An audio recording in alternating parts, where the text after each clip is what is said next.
Olá, meus amigos, bem-vindos mais uma vez ao Disco Voador. Hoje eu tenho a honra de receber aqui um convidado muito especial. Ele nasceu dia 5 de novembro de 1953, é isso? Isso, você sabe que 5 de novembro é o Dia Internacional da Cultura. Então, eu já nasci cultíssimo. Então você está muito bem representado. Esse convidado aqui tocou com nomes lendários como Luiz Melodia, Tim Maia, mas hoje está aqui para falar de sua parceria com dois outros gênios do Brasil, que são Chico Anísio e Arnaud Rodrigues. Renato Pial, estou muito feliz que você topou participar, voar aqui no Disco Voador comigo, para falar de discos que eu adoro e que um deles foi relançado recentemente, né, pelo selo 3 Selos aqui no Brasil. Sim, para mim é uma honra estar aqui contigo, porque isso é o fomento do futuro.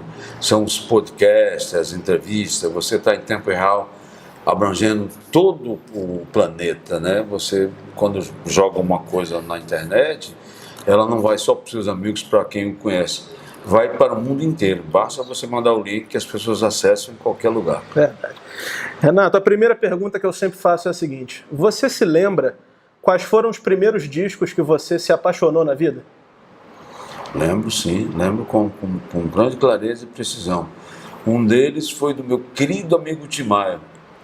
Quando eu escutei em 1970, eu já tocava no Piauí com os Brasinhas, os Dedentes, toquei em vários conjuntos no Piauí, Zé e Quatro Ases e por aí vai. Mas o conjunto que ainda hoje existe em Teresina, ainda fazem baile, festa, tudo, eram os Brasinhas. Então eu me recordo que eu acho que eu tocava nessa época, mais ou menos da década de 70, com os Brasinhas. Então, quando eu consegui na loja o disco do Tim Maia, aquilo me encantou, cara. Eu ouvi, mas falei, quem é esse cara?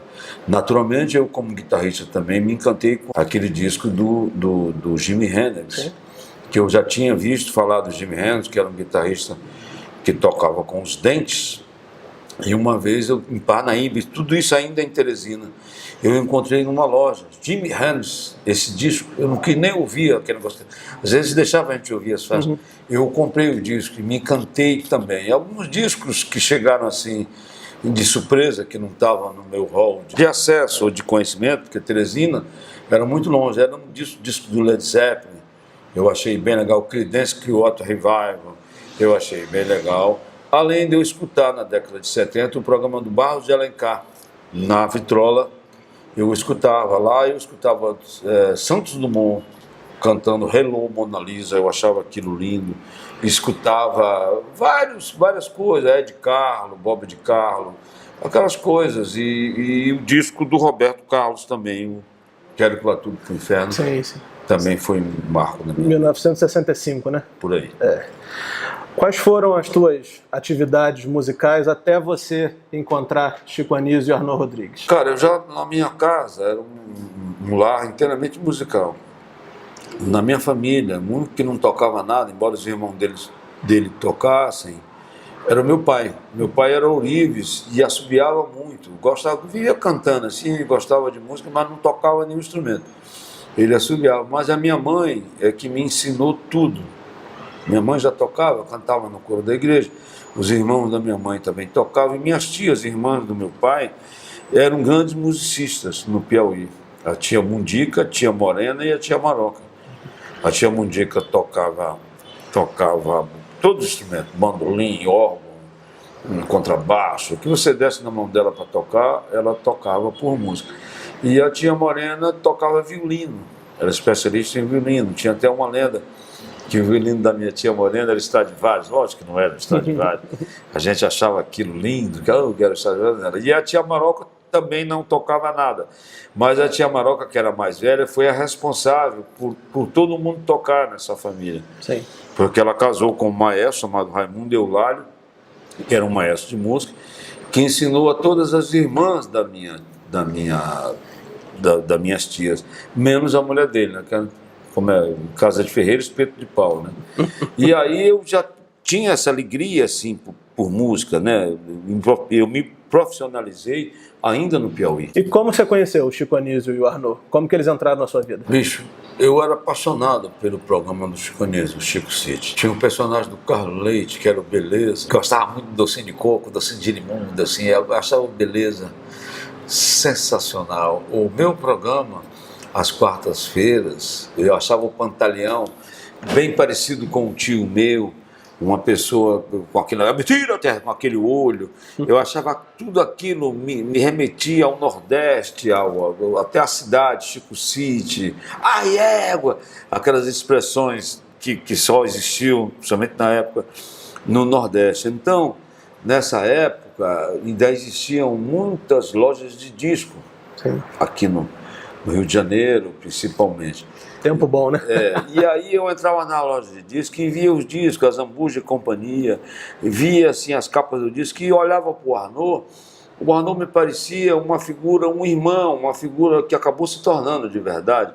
Mas parecia que eu conhecia o Arnaud, entendeu? Eu falava, esse cara que ele usava um negócio, aquelas toucas no cabelo, eu falei, esse cara alto, porra, parece que eu conheço esse rapaz. Existia uma certa empatia. Sim. Mesmo eu não o conhecendo. Mas eu já conhecia o Toninho Café, que era um cara que nos anos 70 fez música autor de Nega, com ele Arnaud, sim, até nesse disco aí dos Baianos. Sim. E o Toninho Café tinha um grupo chamado Massa Experiência, que tinha outro grande camarada meu, que era o Gigante Brasil, que durante muito tempo trabalhou com Marisa Monte, tocou bateria. O Gigante, a gente viajava muito para Itaipava, para um sítio de um amigo que existia em Itaipava. Então eu viajava muito com o meu querido Gigante Brasil. E o Café era um cara aqui, que eu tinha admiração pelo Café, era um pequenininho, parecia um pigmeuzinho, mas tocava um violão muito legal. O Café depois foi morar em Paris.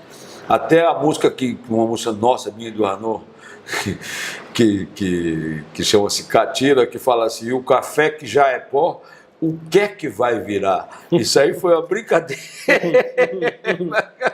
com o nosso querido pigmeuzinho, que era o Toninho Café.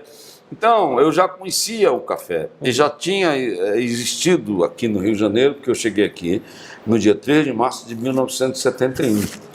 Foi um dia inesquecível para mim. 50 anos que você está no Rio. 50 anos que eu estou no Rio. Fizeram agora, no meio da pandemia. E aí, cara, aquilo era um negócio assim, como eu posso dizer, eu tive vários altos e baixos e tal. Então o Arnaud já tinha visto o meu conjunto chamado As Trevas, que a gente fazia umas apresentações à meia-noite no Teatro Teresa Raquel, que era o nome do teatro na época. E aí existia o show da Gal Costa, eu toquei nesse teatro com o meu querido rei do Baião, Luiz Gonzaga, mas a Teresa, ou administradora do teatro, cedia o teatro para nós fazermos apresentações a tipo meia-noite, assim como tinha muito cinema meia-noite, eu vi, acho que o Destoque, sei lá o que eram 3 anos, uma sessão de meia-noite e tal. Então a gente fazia esses shows, às vezes à meia-noite. E o Café, como já era amigo do Arnaud, o Arnaud depois me revelou isso. Levou o Arnaud para nos ver tocar no Teatro Teresa Raquel, não só a banda dele, o Massa Experiência, como a minha banda, que chamava-se As Trevas, na época. Então o Arnaud viu o show, ele já tinha me visto tocar, mas não foi cumprimentar ninguém, ele já era o Arnaud Rodrigues, o Arnaud era muito ocupado, era um dímino, ele disse que viu esse show, e ficou por isso mesmo. Aí eu já havia gravado o disco Pérola Negra, discos antológicos, digamos assim, o disco Eu Quero É Botar Meu Bloco na Rua, do meu querido Sérgio Sampaio. E aí a mãe do meu filho engravidou, eu tive que ir para Brasília para receber o meu filho, o Ângelo Macarius. E aí, cara, há um hiato aí. Eu já tinha gravado esses discos todos, a mãe do meu filho até canta com uma faixa do Sérgio Sampaio chamada Foi Ela, que a gente fez uma farra danada. E quando olhamos o relógio era quase 7 horas da manhã e a gravação era às 9 horas. Aí disseram assim, e agora o que a gente faz? Bicho, eu preciso passar lá em casa. Nesse tempo não tinha celular, pelo menos pode dizer que estou vivo. Não, bicho, Sérgio Sampaio, é claro. Então a gente passa lá e leva a Inezinha para cantar com a gente. Ela vai gostar, vai cantar com a gente, vai ganhar um dinheirinho, vai cantar com a gente no coro do... que tinha só botar a voz, já tinha gravado tudo no coro do Foi Ela. E assim foi feito. A gente cantou juntos, eu, ela, o Sérgio Sampaio, o vocalzinho do Foi Ela. Saiu naqueles discos que eram as 14 melhores músicas, 14 mais, as coisas mais ou menos assim. Mas aí, depois disso, eu fui para Brasília. Certo. Fiquei em Brasília de 74 a 76. Quando voltei em 76, resolvi voltando para o Rio de Janeiro, maravilha, porque teve esse hiato aí, eu fiquei 2 anos fora do Rio, 2 ou 3 anos. Eu fui em 74, uns 2 anos. Voltei em 76. E aí eu resolvi ir à praia, me deu saudade das dunas da Gal, das dunas do Barato, enfim, ali da Farm de Amoedo. Aí eu fui até a Farm de Amoedo com um amigo meu chamado Júlio César, não sei por onde ele anda, e chegando lá na praia, me deu aquela coisa de estar no Rio de Janeiro outra vez, voltando, resolvi ir até o Arpoador, andando a pé. Falei, sabe uma coisa, vou até o Arpoador, porque aí a gente vai andando. Aí fui andando, conversando com o Júlio. Quando cheguei no Arpoador, quem eu encontro? Se bronzeando na praia. O Toninho Café. Seu amigo. Meu amigo que, porra, Piau, tá de volta. Falei, porra, tô aqui, querido. E o negócio é o seguinte, tô de volta, tô querendo trabalhar. E agora, como é que fica e tal, não sei o quê. Aí o Toninho Café falou, rapaz, você deu sorte.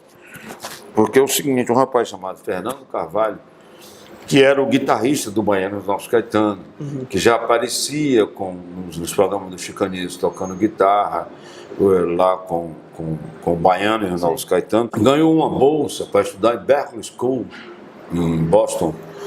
E aí o Fernando não ia desperdiçar uma oportunidade dessa. Estava indo com malicuia para Boston, se matriculasse lá e estudar. Aí foi a brecha para eu entrar. O Café disse, olha, se o Arnon gostar de você, tá tudo certo, bicho. A gente vai amanhã na casa do Arnon. A gente se encontra em algum lugar e fomos para a casa do Arnon na segunda-feira. Acho que será sábado ou domingo, uma coisa assim. A gente foi até a casa do Arnon. Me recordo que essa parceria, nós temos para mais de 100 músicas gravadas, foi abençoada pelo meu querido Raul Seixas. Porque quando a gente chegou, já conhecia o Raul, já havia gravado com o Raul também. Eu Sou Eu, Nicuriel, o Diabo, Let Me Sing. Gravei tudo isso com o Raul, logo no início, no Cria Abandono, aquele primeiro disco dele. Aí quando chegamos, que descemos assim da condução, que quem eu avistei no pote, um bar que tinha o Raul Seixas, isso eram umas 10, 10 e meia da manhã, e uma moça, que eu não me recordo quem era, aí não tenho memória de elefante. E aí o De Seixas, que eu chamava de De Seixas, o Piauleira, o Raul me chamava de Piauleira, eu falei, e aí, São Conrado, bicho, eu estou indo na casa do Arnon.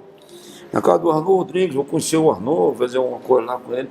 Aí o Raul Seixas abençoou a nossa parceria, porque o Raul disse exatamente assim, vai encontrar o Arnon Rodrigues, essa parceria vai dar frutos, hein, Piau? Esse negócio vai ser bom, hein? Você e Arnon Rodrigues, sem eu nem ter visto o Arnon ainda. Eu falei, Deus lhe ouça, Raul.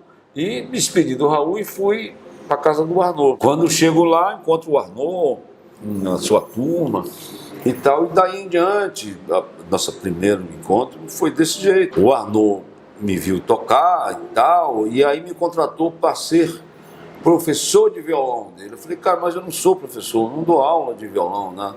Não, mas eu preciso de um professor, tu vai me dar aula. Enfim, eu ia para a casa dele, a princípio, para ensiná-lo, dar algumas dicas de violão para ele, Arnon.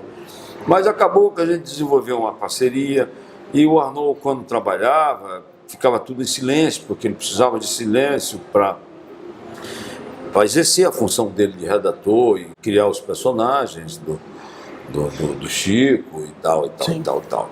Então foi assim que começou a nossa, para minha alegria, a nossa parceria, entendeu? Aí começamos a fazer música.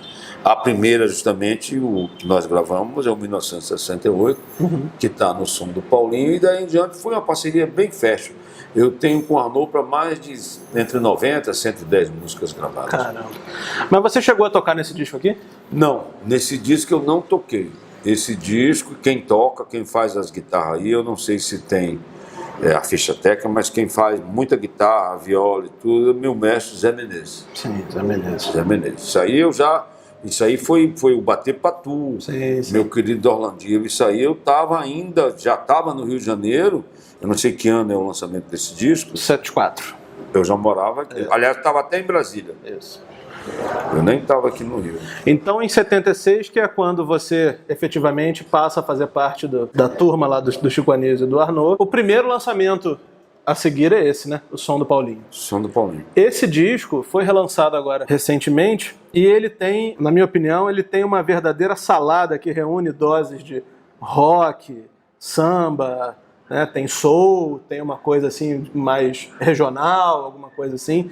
E acho que é por isso que esse disco ficou cultuado, né? Acho que é por isso que esse disco atinge muitas pessoas, as pessoas têm interesse em ter esse disco. E aí eu queria começar falando sobre esse disco, perguntando para você o seguinte: o que vocês ouviam nessa época? Você se lembra de alguma referência que foi importante para esse som? Sim, o Arnaud me deu uma chance, na época, logo que eu o conheci, que a despedicei, porque ele chegou para mim, a voz dele era mais ou menos assim: então, eu vou arrumar para você um negócio que você vai tocar com Tele Savalas. Tele Savalas era o Kojak. Falei, pô, que maluquice é essa, cara? Eu nem conheço esse cara direito, tá dizendo que vou tocar com Tele Savalas, que porra é essa? O cara, era a primeira vez que ele tinha vindo aqui ao Brasil, ele cantava também, o Tele Savalas, aí não trouxe o guitarra, enfim. Eu não acreditei muito, eu não dei muita bola para essa onda do Tele Savalas, que o Arnaud ia me colocar para tocar com o Tele Savalas. E eu não dei bola, não acreditei muito, não levei fé. Eu sei que eu acabei não tocando com o Tele Savalas e o Arnaud ralhou comigo. Porra, você dispensa, eu falei que eu ia tocar com o Tele Savalas, Kojak, Piau, e tu dispensa o cara. Eu falei, Arnaud, eu nem acreditei, ficou por isso mesmo. Entendeu? Ficou por isso mesmo. Mas aí, nessa época, para o meu desprazer, vamos dizer assim, o Arnaud estava meio intrigado com o Chico. Você vê que não tem uma música do Chico aí. Sim. Era o meu sonho conhecer até o Chicanismo, que já o conhecia de fama, né, de televisão, mas nesse tempo os dois estavam meio estremecidos. Eu até perguntei para o Arnaud, falaram que o Chicanismo, o personagem que mais se assemelha a ele é o Alberto Roberto, que era claro que não era. Depois que eu conheci o Chico, não era. O Chico não tinha nada daquilo. Aí o Arnaud sabia que não, pode até ser, entendeu? Uma coisa assim. Mas estava aquele negócio. Me lembro uma ocasião que estava na casa do Arnaud, uma casa confortável em São Conrado, e estava começando essa coisa de dizerem o nome dos autores. Sim. Aí tocou uma música desse disco aí, do Baiano Nosso Caetano, não me lembro exatamente qual foi a música. Quando acabou, a pessoa falou, ouvimos Baiano Nosso Caetano, a música tal, Chico Anísio e Arnaud Rodrigues. O Arnaud ficou feliz, falou, poxa, vou falar o nome da gente e tudo. Mas eu também não me metia muito nesse rolo deles aí, e ao mesmo tempo sabia do Chico através do Lug. Porque o Lug era nosso vizinho, porque nessa época praticamente eu morava na casa do Arnaud. E o Luguete morava na casa com a mãe dele, com a Nancy Vanderlei, que era muro com muro. Sim. Você ouvia, Arnaud, você ouvia. A Nancy já morava num chalezinho, que é de madeira, bem chique para a época, dos anos 70, pré-fabricado e tal. E a casa do Arnaud era aqui do lado, era a casa da Nancy. E o Lugo morava com a Nancy. Então o Luguete vivia mais seu boneco, mais com o Arnaud, do que com o próprio Chico, mas era o pai dele, a gente sabia por alto assim o que o Chico andava fazendo, e bem ou mal o Chico era pessoa pública, você sabia, com peça de teatro no ar, com um monte de coisa, e o que eu queria era conhecer o meu querido franciscano, mas fiquei quietinho esperando a minha vez, entendeu? E nesse disco aqui foi muito legal, porque primeiro eu toquei o disco todo. Esse disco aqui, rapaziada, aí, ó. Som do Paulinho. Som do Paulinho. Os violões, as guitarras e tal. O Duval Ferreira fez umas 2 guitarras também. Mas era outro estilo, era a batida do Duval que dava um elan, dava um clima no disco do Arnaud, e por ser parceiro. Mas o detalhe é o seguinte, nesse disco eu toquei com grandes artistas que eram referências para mim, como Chiquinho do Acordeon, como Ilso das Neves, que era um baterista, com o Leovaldo Cortesini e com o Hermes Cortesini, que já eram coroas para a época, eu era mais novo. O das Neves era famosíssimo já, tinha um disco gravado, era artista e já tinha uma carreira maravilhosa. O das Neves foi um grande amigo meu, então eu toquei com esses caras. Para mim foi genial. E nessa ocasião, um dia fazendo uma viola de 12, O maestro Chiquinho do acordeon chegou para mim, eu me senti muito contente, muito feliz, dizendo assim, olha garoto, porque isso aí eu tinha 23 anos, 76, 22 anos, por aí. O Chiquinho de Moraes, Chiquinho do acordeon, chegou para mim e falou, olha rapaz, você é um garoto, você sabe tirar som do seu instrumento, você toca direitinho, e você sabe tirar som do instrumento. Isso é muito importante, tirar um som agradável, não é só tocar, é tirar o som do instrumento. E você sabe tirar um som legal da sua viola de 12. Eu fiquei totalmente lisonjeado com aquilo, com o elogio do maestro Chiquinho de Moraes, o grande Chiquinho do acordeon. E o Arnaud me deu a chance de colocar o 1968, o dia que o diabo roubou o português do bar, nesse projeto, porque, na verdade, ele nem precisaria disso, ele tinha música sobrando. Mas para dar uma diversificada, o balanço já era diferente do 1968, era uma jogada de jovem, como eu era para aquela época, entendeu? Então isso aí me alegrou muito quando vi meu nome no disquinho, 1968, e para minha surpresa a faixa que mais tocou foi a faixa Gaivota Humana, que é a última faixa do disco. Mas o Arnaud, como era um dino, como eu já disse, pegou aquela fase das gaivotas, ele morava em São Conrado, daqueles caras voando e tal, e isso foi um sucesso. Eu queria justamente perguntar sobre essa faixa, né? O dia que o diabo roubou o bar do português. Você se lembra como que você fez essa música? Você se lembra mais detalhes assim que você possa contar pra gente? Sim, lembro um negócio que está até escrito aqui no próprio disco, que a introdução era imensa. A introdução era grande, eu fazia um negócio assim, porque eu não tinha noção, eu estava começando a minha vida fonográfica, vamos dizer assim. Aí eu fiz a introdução, aí na hora de gravar, eu confesso que eu fiquei até meio bolado com o meu querido Ilson Darnell. Aí eu disse, oxe, essa introdução está muito grande, pode diminuir esse negócio. Aí eu falei, pô, olha esse cara, esse baterista está aí se metendo no meu negócio, mas o Wilson Darnell tinha razão. Na época eu me lembro que fiquei meio bolado com ele. Aí ali na hora de gravar, eu diminuí a introdução, o Wilson até ajudou.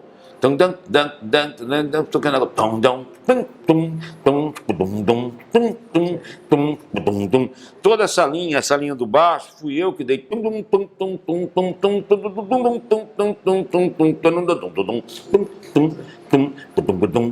Funkeado, né? Funkeado, para isso 1976 era uma onda diferente.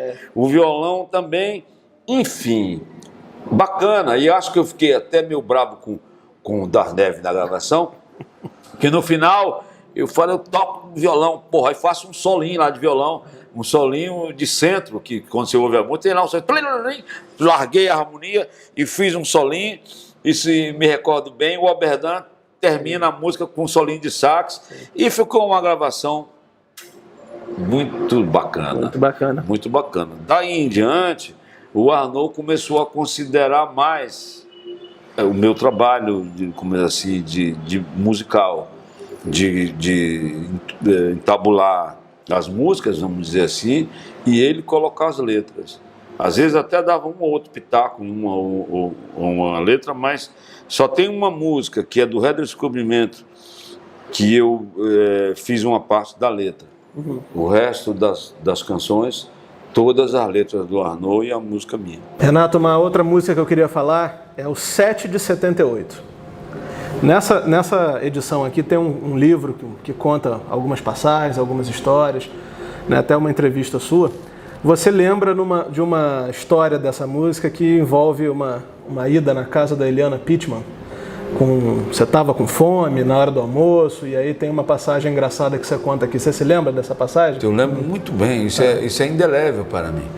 Porque foi assim, o Arnaud falou, Dom, hoje nós vamos na casa da Eliana Pittman, mostrar as musiquinhas, que ela vai gravar um disco aí, e vai vou gravar umas 3, 4 nossas. Legal, Arnaud, vamos para a casa da Eliana. Aí chegamos na casa da Eliana, eu me recordo que eu esperava a Eliana Pittman com a peruca, aquele negócio de Príncipe Valente, atendeu a porta, aquela moça sem a peruca, eu também fiquei na minha, com o Robin elegante, aí entramos assim, uma cobertura aqui em Copacabana, um lugar legal. A Liana mora até hoje, eu já visitei depois nesse lugar. E estava o Osmazan, que era o presidente da RCA, que era a gravadora dela, uma garrafa de uísque, ia lá, a cozinha funcionando a pleno vapor, aquele cheiro de comida. Eu falei, hoje eu vou passar bem. Porra, meu irmão, que beleza, um whisky. Vou ficar aqui, meu irmão, sair daqui só quando acabar essa garrafa. Mas aí mostramos as músicas e tal, a Eliana escolheu acho que, não sei nem se entrou no disco, tem que ver o disco lá da época. Não, essa tá boa, Arnaud. Mostramos mais uma ou duas, aí o Arnaud, não, vamos embora. Vamos embora o quê, Arnaud? O que é isso, cara? Vamos embora pra onde, cara? Não, tenho compromisso. Vamos embora, já deu. Eliana, tchau. Saímos da cobertura da Eliana Pitt, fomos direto pro Caxinguelê. Um campo de futebol que existia ali no Horto Florestal, que reunia todo mundo, Antônio Pitanga, a turma toda, sei lá, jogava a gente, as peladas eram terça e sexta. Sim. Às vezes eram os cantores contra os atores. Sim. Aí tinha uma turma, jogava Reinaldo Gonzaga, jogava gente pra caramba, jogava o Arnaud, jogava o Betinho, jogava o Fábio. Sim. O Fábio jogava nessa pelada. Já falei, jogava o Hildo, jogava o nosso querido Dari Reis. Sim. Jogava uma turma legal. Aí, lógico que eu nunca fui negócio de jogar bola. O Arnaud queria ser jogador, um monte de gente, nunca tive essa pretensão. E essa música, o tema da música é futebol, né? É futebol. Aí, nesse dia, bicho, acabou me restando um violão na mão. Uhum. Eles foram logo. De vez em quando eu jogava, quando o time estava ganhando de 5-2, aí deixava eu entrar. Pitanga era o rei, o Antônio Pitanga, ele me dava, já ficava cansado e me deixava eu jogar 15 minutos. Porque aí eu não ia perturbar o time, que já estava acabando mesmo.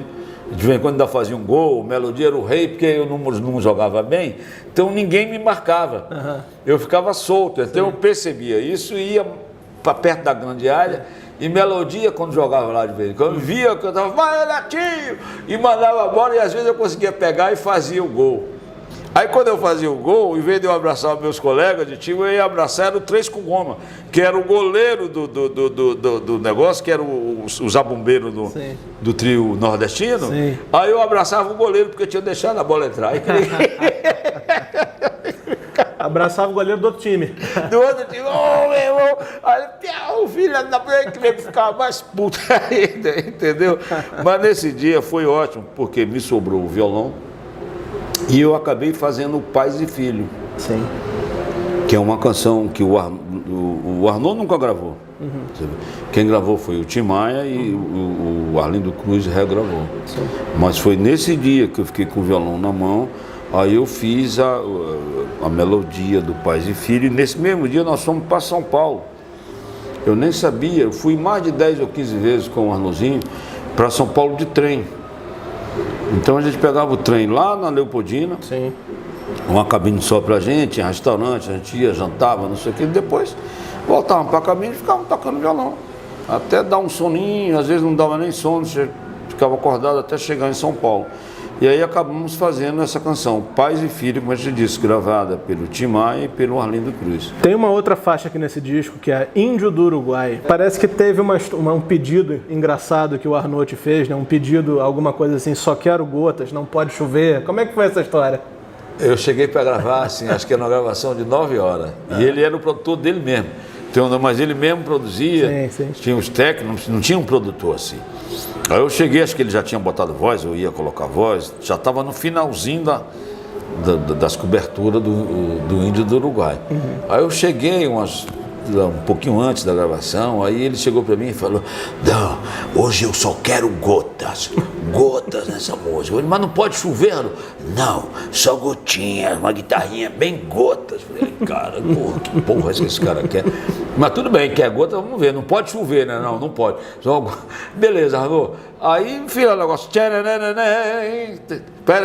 umas besteirinhas lá, e ele adorou, uma guitarra bem, não é aquela guitarra distorcida, não é aquela guitarra que quer se aparecer, que fica mais alto do que o cantor, é uma guitarra bem ali, apoiando o discreta, canto. Né? Discreta, apoiando o canto, só trabalhando nos intervalos quando ele não estava cantando, e etc. E para a minha surpresa, meu querido José Briamonte, eu não sei se foi o José Briamonte ou se foi um outro maestro, que eu cheguei em São Paulo para a gente fazer um programa de televisão e tinha orquestra, o que o maestro fez para o arranjo da orquestra foi exatamente o que tinha na minha guitarra.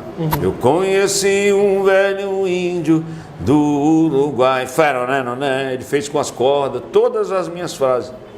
Eu me senti, não falei nada, não reclamei, não disse nada, falei, mas que beleza, o cara aproveitou o meu fraseado para fazer o arranjo. Então isso foi muito legal, no índio do Uruguai, as flautinhas, etc. Uma forma de reconhecimento, né? Sim, sim. Tem outra faixa que eu acho muito interessante nesse disco, que é o TT das Lendas Rurais, que eu até gostaria de destacar a presença do Trio Ternura nessa faixa, né? Da Jussara e da Jurema. A Jussara e a Jurema participaram aqui do Disco Voador também, falando de um disco deles, de 1971, e foi um episódio ótimo. E queria saber de você, o que você se lembra dessa faixa? A Jussara, a Jurema e o Babá. O Babá é o irmão dela, que infelizmente não está mais aí. Eu conheci até o pai da Jurema, cara. O pai da Jurema é o seu Humberto Silva. Sim. Compositor também? Compositor, ele tem uma música famosíssima, o Ninguém é de Ninguém. É dele e de outro cara. Quase todos os grandes cantores, até o Melodia cantou isso. Cantaram essa canção, Ninguém é de Ninguém. E o Humberto Silva era bem legal. A Jussara, a Jurema e o Babá eram da nossa turma, da nossa entourage. A gente chamava sempre elas para gravarem com a gente, para fazer os vocalzinhos. O Babá era muito criativo, porque nessa época a gente ia para o estúdio sem saber nem o que ia gravar. Chegava lá, ou tinha parte ou não tinha parte, o cantor, o compositor passava uma música ali uma vez, a gente bolava o arranjo ali e se gravava. Quando a gente gravava num período de 6 horas, 3 músicas, estava ótimo. Que foi uma média de 2 horas para cada música. Embora uma demorasse um pouco mais e as outras 2 iam com mais fluência, vamos dizer assim. Mas a Jussara, a Jurema e o Babá sempre fizeram parte dos trabalhos do Arnaud. Era a nossa turma de vocal. Não só dos trabalhos dele, Arnaud, como cantor, como dos trabalhos que fizemos com Anedotas do Pasquim, qual foi o outro? Os discos do Chicanísio, que o Chico interpretando as Zambujas, interpretando não sei o quê, a gente fazia as trilhazinhas e chamávamos a Rosana, Rosaninha, tem um disco chamado Só para Mulheres que nós fizemos, que o tema é meu e do Arnaud, e quem canta esse tema é a Rosana. É um tema que não tem letra. Só tem um vocalzinho. A Rosana que fez esse vocal, solou isso, vamos dizer assim. E a Jussara, a Jurema e o Babá sempre trabalharam com a gente, cara. Se você for ver em quase todos os discos do Arnaud, não sei dos primeiros baianos, mas até no baiano A Volta, que foi onde eu entrei, elas estão lá com a gente. São pessoas, eu gosto muito delas duas que estão aí, são minhas amigas, são meninas lindas, são as pessoas que assim, que eu posso dizer, são artistas da melhor qualidade. Todo, é uma ternura elas. Um personagem que você falou no início da nossa conversa foi o Toninho Café. E aí tem uma música aqui que é a Negro Pescador, que é uma parceria do Arnaud com ele. Nessa música, em vez de você tocar guitarra, você toca viola de 12 cordas. Você se lembra dessa música? Lembro, o Negro Pescador, bicho, era um trabalho do Café e, segundo reza a lenda, que existia esse cara mesmo no mercado de São José. Que era um negro pescador, que vivia pão e peixe, a sua ceia, semelhante ao do senhor, como ele disse. Esse cara vivia lá no mercado de São José, coisa. E a ideia assim, da melodia foi do Café. A ideia da letra foi do Arnaud, por ter lembrado desse negro pescador que existia no mercado de São José, lá em Pernambuco. Não tem jeito.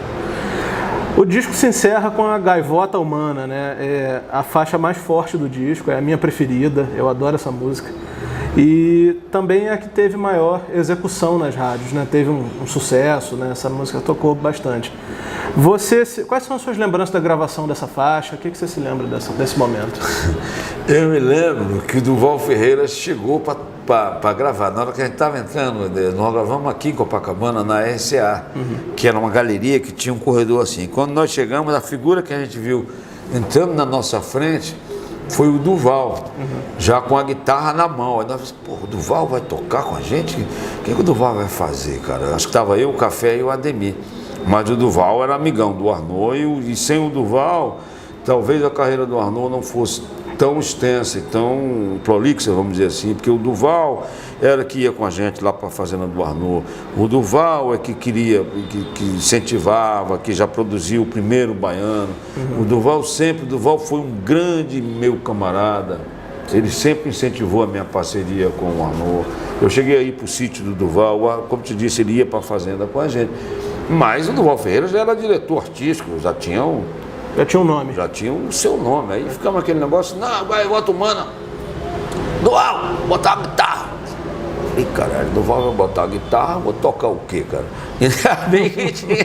Deixa eu ver. Aí no Gavota Humana, eu toco viola de 12. Seu Durval Ferreira toca guitarra, que é magistral a guitarra dele. Sim. E o Toninho Café toca o violão.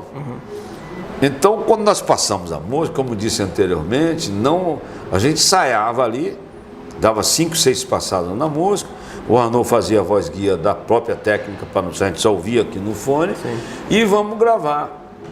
O que eu mais acho bacana e acho bonito no Gavota Humana, a música estava fadada assim, um sucesso, é que depois que a gente toca a música toda, a gente volta, a gente tem uma dinâmica que fica bem baixinho.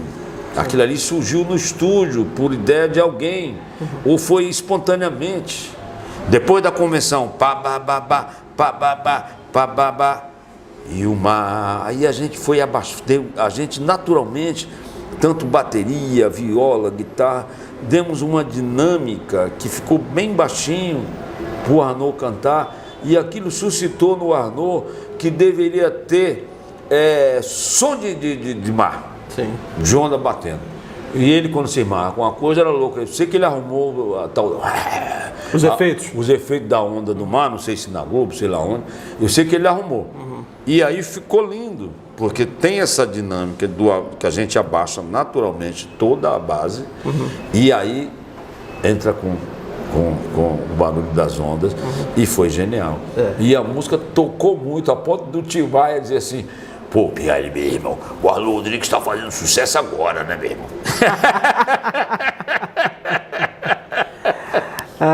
O Tim Maia, sensacional, né? Renato, outra coisa que eu queria te perguntar é o seguinte, vocês chegaram em algum momento a tocar esse repertório ao vivo? Existiam shows com esse repertório? Como é que funcionava isso? Não, cara, o Baiano Los Caetanos nunca se apresentou em lugar nenhum. Quem fala isso está mentindo. Às vezes eu vejo na internet, nunca houve, acho que Chico Anísio e Arnaud Rodrigues cantando. Teve clipes, teve alguma outra coisinha, teve clipe até de uma música minha, da Boca do Povo. Sim. Existe esse clipe com Chico Anísio, existe o clipe do É Só Pra Dar um Toque, sim, existe o clipe da Nega, os dois juntos no palco. Sim. Mas não aconteceu isso. Show com banda? Não, show com banda não aconteceu, porque eu não falei anteriormente, mas quando eu quis que essa coisa do Fernando, que ganhou a bolsa para ir para Berklee School, quando eu fui para a casa do Arnaud para conhecê-lo e para integrar a banda Baiano Los Caetanos, eu fui porque eles estavam com a proposta de irem para o Midem. Sim. Com esse disco aí. Sim. Esse disco estava sendo esse disco aí, ó. Sim. Eles iam para o Midem. Então a minha ideia era entrar para essa banda aqui, meus dois amigos, que os canis eu nem conhecia, e ficar lá. O meu intuito, ninguém sabia. Eu digo, bicho, eu vou com esses caras. Eu novinho, cheio de francesa lá, eu com 23 anos, meu irmão.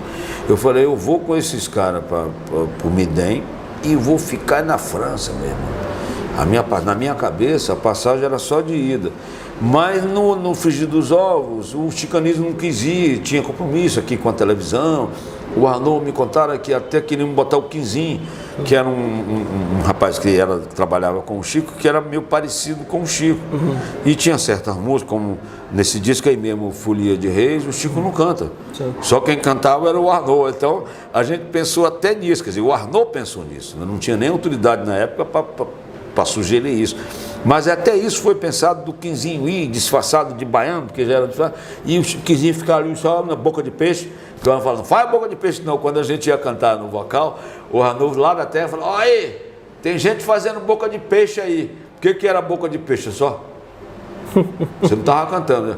E sei lá, um vocal você só fazia aquela boca de peixe, mas não cantava nada para não atrapalhar ninguém. Só era para ganhar o dinheirinho ali na folha. Entendeu? Tem gente fazendo boca de peixe.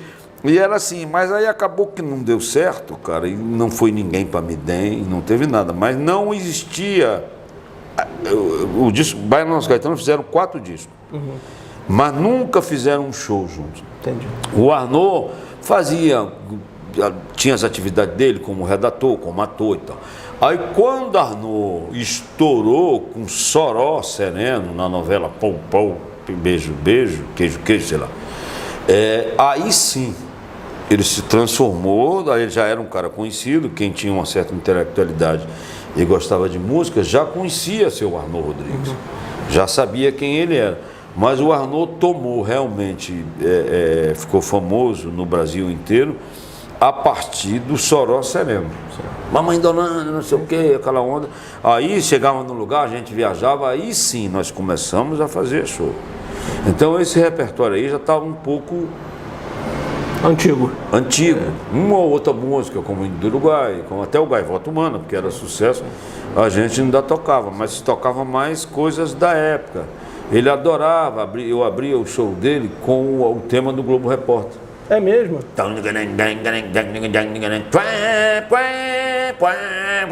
Que era do Pink Floyd, sei lá quem era. Não, Pink Floyd era o primeiro do Jornal Nacional. Foi do Pink Quem Floyd. era o Globo Repórter? Eu acho que é uma banda americana também, mas não tô me lembrando.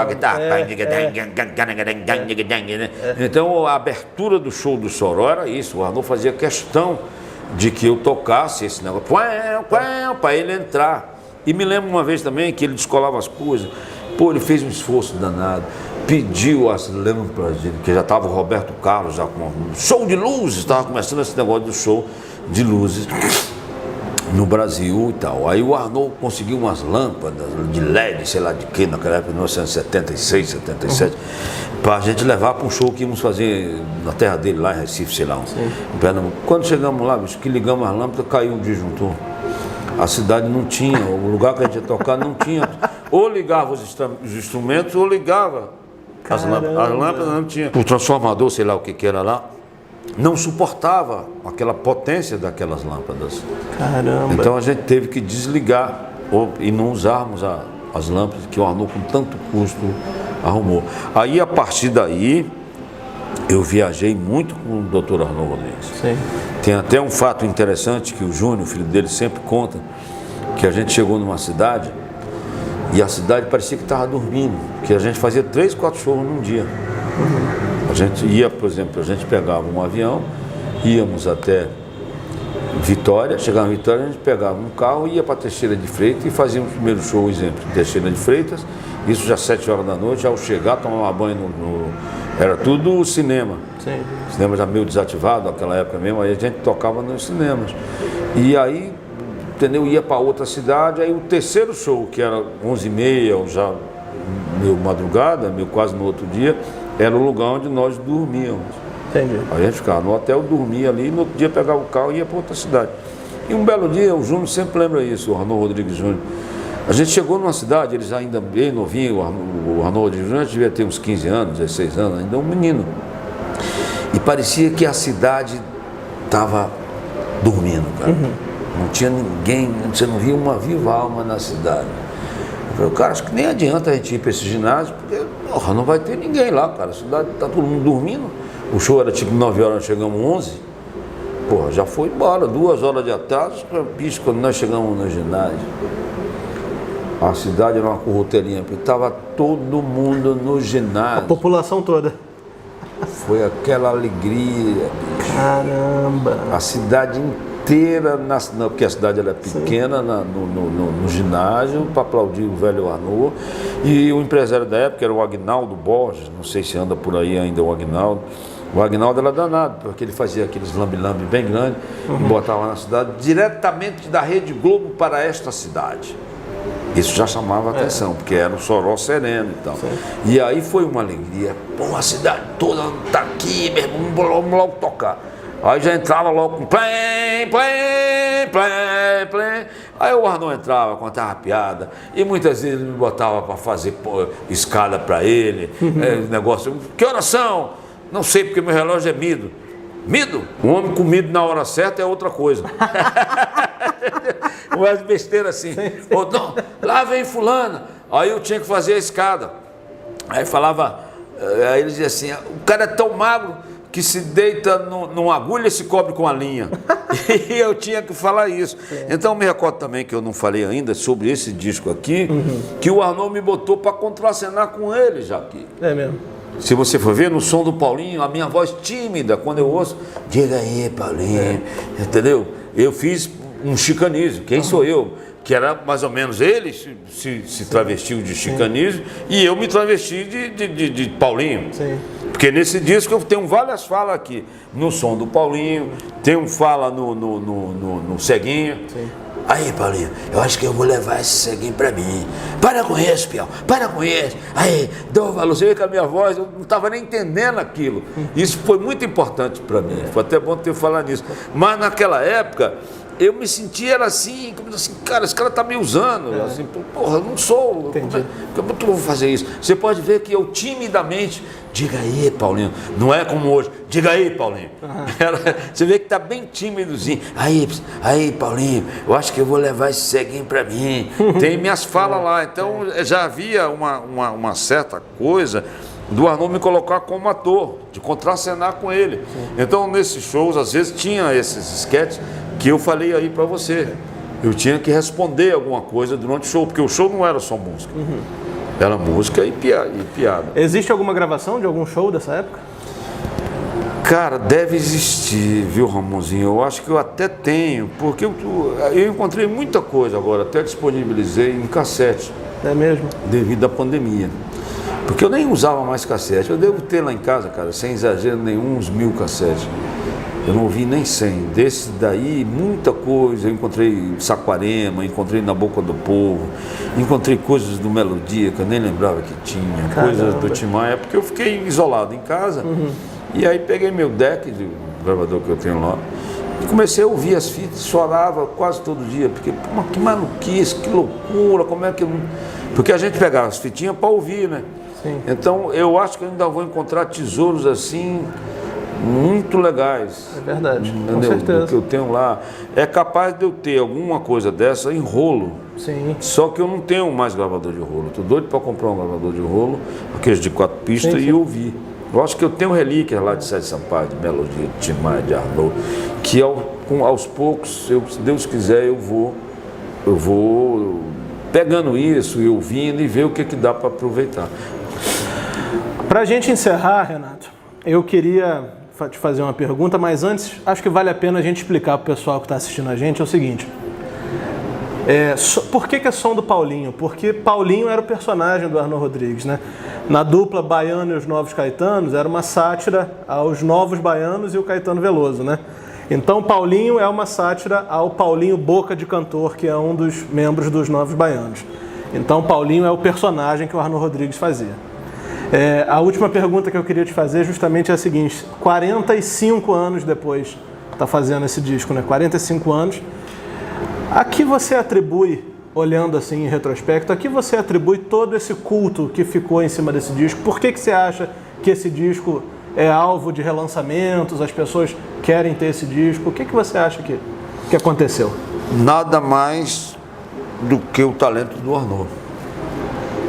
O Arnô, cara, é super talentoso. Eu tenho o privilégio de dizer que eu, com a minha idade, hoje eu estou com 68 anos de idade, não vou fazer esse ano. Eu cheguei aqui no Rio de Janeiro em 1971 com mais ou menos 17 anos completos e 18 incompletos. Esses caras, bicho, com os quais eu trabalhei, eu tenho assim a honra, eu só fico um pouco triste, me entristece porque eles já foram embora. mas eram pessoas que não eram assim intelectuais, nem tinham essa coisa do ar professoral, de querer ensinar e se acharem os melhores do mundo. Não, mas eram pessoas que tinham talento mesmo. Hoje em dia o talento está muito relativo. Gente que nunca cantou, canta. Gente que nunca tocou, toca. Hoje em dia você não precisa mais ser um Roberto Marinho ou um Silvio Santos. Todo mundo tem o seu canal, todo mundo tem suas rádios, eu mesmo tenho a minha rádio.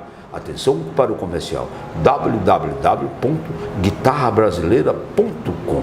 Essa é a minha rádio, 24 horas no ar. Então, vamos acessar lá e vamos botar o link aqui embaixo. Isso, o talento nessa época, bicho, era um desses caras que trabalhavam muito. O Chico, só os personagens que ele fez, embora muitos dos personagens foram criados por ele, Arnaud, não importa, mas quem interpretava era o Chico. Sim. Era o Chico. O Chico era muito interessante quando eu o conheci, eu fiquei encantado por ele. Uma vez assim, mas que cara legal, e uma vez o Arnaud, porque é uma coisa que nem existe essa dualidade, vamos dizer assim, entre o músico de estúdio e o músico de palco. Sim. Tem um músico de palco, é aquele músico que faz performance, bota até a guitarra, pode até não tocar pra caramba, mas no palco ele já é uma figura, e dança e faz o diabo, aquilo ajuda. O músico de estúdio, ainda mais nessa época que não tinha esse negócio, você gravava ou não, você não via, então o cara era tocar, você só escutava o que o cara tocava. E o Chico Anísio, bicho, era um craque. Você sabe que tem a história que quem ganhou o primeiro lugar, ele virou artista por acaso, que foi fazer um teste de locução na Rádio Nacional. Sim. E quem ganhou o primeiro lugar foi o Silvio Santos. Sim. Olha aí. O segundo lugar foi o Chico. E o terceiro eu não me lembro quem. Cara, o Chico Anísio fazia assim coisas mirabolantes com a voz dele. Tem uma coisa que ele mesmo, o Chico Anísio, me contou, que foi quando a Candice Berman esteve aqui no Brasil, ela quis conhecer, era o Chico Buarque. Ela não sabia quem era o Chico Anísio. Mas aí o Tasso de Castro, eu cheguei a conhecer o Tasso de Castro, você ouviu falar, jornalista. Claro. Tasso de Castro era aquele cara, era bonitão, me lembro de ter tomado uns pileques lá onde foi mesmo, era no Degrau, sei lá, no Zeppelin, naquela época. Tomei cheguei a bebericar com o Tasso de Castro, ele era meio engraçado, não fui amigo dele íntimo, mas o conheci, e era mulherengo e tal. E me recordo que o Tasso de Castro ficou na incumbência de apresentar a Candice Berman para o Chico Buarque.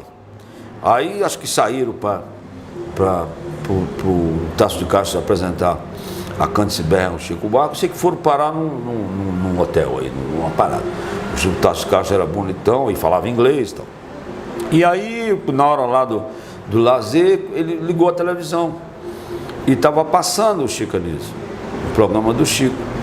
Aí, lógico, ela não entendia a Candice Berman, vi vários filmes ainda no Piauí, por causa dela, eu achava linda a Candice Berman, não tive o privilégio de conhecê-la. Mas aí, ela nem prestou muita atenção, mas aí o Tasso de Castro explicou para ela que o cara que fazia todos aqueles personagens era o mesmo ator. Quando o Tasso de Castro falou isso para ela, ela enlouqueceu.